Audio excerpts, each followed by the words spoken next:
आप software engineer हो क्या? आप लोगों ने देश में कितनी तरक्की लाई है, सब कुछ कितना एडवांस हो गया है। थैंक्स। आप लोगों को देख के तो मैं एकदम हैरान हो जाता हूँ।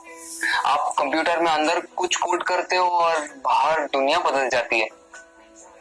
इतना आसान नहीं है दोस्त, ये कुछ कोड का काम नहीं है, काफी मेहनत जाती है इसके पीछे। कॉम्प्लिकेटेड है, काफी कॉम्प्लिकेटेड। वाकई, इसीलिए तो आपको इतनी तनख्वाह मिलती होगी ना?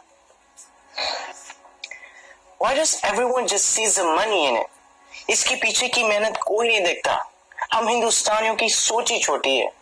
Just because मैं पूरा दिन एसी ऑफिस में होता हूँ और ऑब्वियसली मुझे पसीना तो आता ही नहीं होगा, right?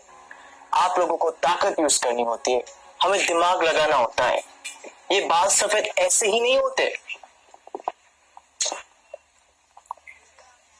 Let me give you an example. वो ECG मशीन देखो, सब कुछ कंप्यूटराइज्ड है। आपके बॉडी में क्या क्या चल रहा है सब कंप्यूटर से निकाल सकते हैं। प्लेन की, ट्रेन की, लाखों रिजर्वेशन ऑनलाइन होती है। बैंक के ट्रांजैक्शन सब एक सिंगल डेटाबेस में। Data integrity, locking, data security. कुछ आइडिया ये सब डिजाइन करना कितना कॉम्प्लिकेटेड है? और आप कह रहे कि कोडिंग करना आसान है। आप ये सब कोड करना जानते हो? पहले करता था, अब मैं प्रोजेक्ट मैनेजर हूँ, मेरी टीम सब करती है। ओह, तो अब काम आसान हो गया होगा। इस फील्ड में कुछ आसान नहीं है, जितना ऊपर जाओ उतनी ही रिस्पॉन्सिबिलिटी बढ़ती है, काम बढ़ता है, स्ट्रेस बढ़ता है। कोडिंग और डिजाइनिंग ये फिर भी आसान है, लेकिन अब मुझे पूरी टीम संभालनी पड़ती है। 10 लोगों को हर रोज जवाब देना होता है, क्वालिटी मेंटेन करनी होती है। 2 घंटे ईमेल ना चेक करूं तो लोग पैनिक करने लगते हैं। एक साइड से रिजल्ट का प्रेशर होता है और दूसरी साइड को कस्टमर को रिप्लाई करना होता है। रिक्वायरमेंट्स बदलती रहती है और यूजर्स को कुछ और चाहिए होता है और आपका बॉस कभी सेटिस्फाई नहीं रहता। दोस्त, शायद तुम्हें पता नहीं है टेंशन और प्रेशर साथ में हैंडल करना कैसे होता है।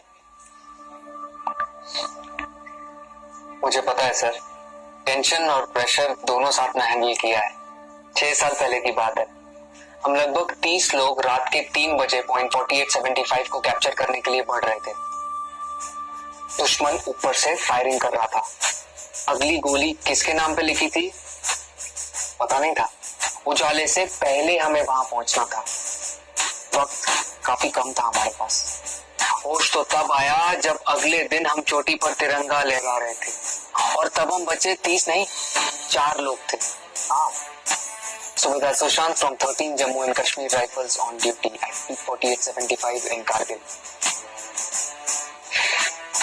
मुझे बताया गया है कि मेरी टर्म पूरी हो गई है और अब मुझे सॉफ्ट असाइनमेंट का ऑप्शन दिया जाएगा। पर आप ही बताइए सर, काम आसान करने के लिए कोई अपनी ड्यूटी छोड़ सकता है क्या? उस दिन हमारा एक जवान दोस्त बर्फ में जख्मी पड़ा था।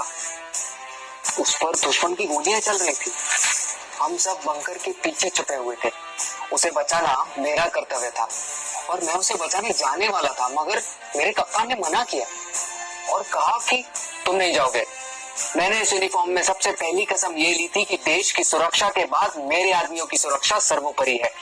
ये कह के वो खुद चले गए। उस जख्मी जवान को बचाते बचाते हमारे कप्तान शहीद हो गए। उस दिन से जब भी मैं बॉर्डर पर होता हूँ, उन गोलियों की आवाज और कप्तान का आखिरी चेहरा मेरे सामने आता है। वो गोलियां शायद मेरे लिए थी।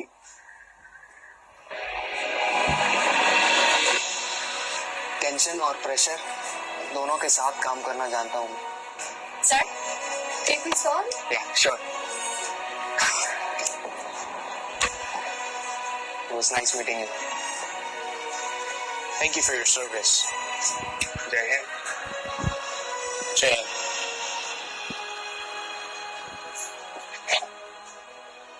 कभी खुद की जिंदगी से शिकवा होने लगे अगर, तो एक फौजी की जिंदगी के बारे में सोचना। खुद की हर मुश्किल आसान लगेगी।